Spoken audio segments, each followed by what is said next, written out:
బాగుంది కదా, మా ఇద్దరు కాంబినేషన్ బాగుంది, రెడ్ అండ్ ఎల్లోలో. నీ పేరేంటి? ఆద్య. నువ్వు ఏం డ్రెస్ వేసుకున్నావు?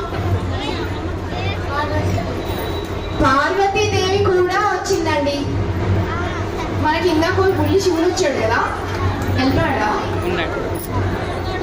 ఉన్నాడా? Okay okay.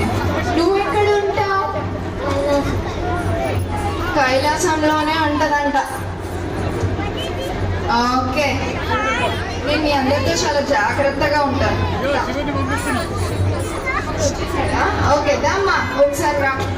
ఇలా ఇద్దరిని ఒకసారి కలిసి చూద్దాం. మనం కైలాసం దాకా వెళ్ళలేం కానీ వీళ్ళు ఇక్కడ చూపిస్తారు మనకి. ఇటు చూడు అయాన్స్, ఇటు చూడండి అయాన్స్. ఒకసారి కొంచెం జరుగుతారా?